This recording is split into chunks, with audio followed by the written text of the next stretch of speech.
and the United Alliance, today we'd like to welcome His Holiness Mirza Masroor Ahmad, the worldwide head of Ahmadiyya Muslim community.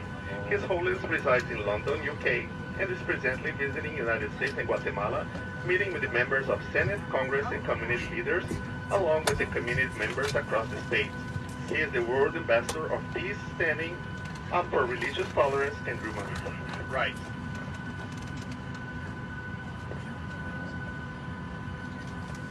His Holiness is visiting Guatemala to inaugurate the beautiful hospital as a gift for the people of Guatemala, and will be meeting with many government officials. We welcome him aboard.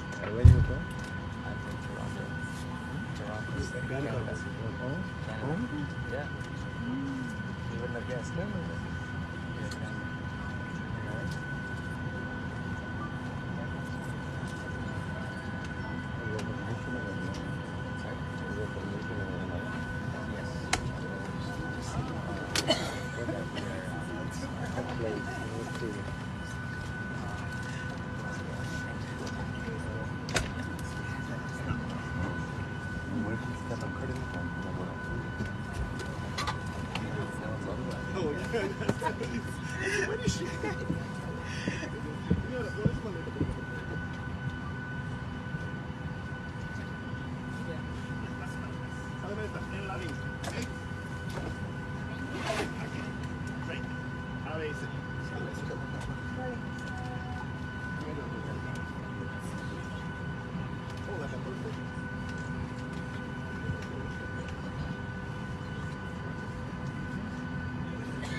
Ladies and gentlemen, yes, regulation.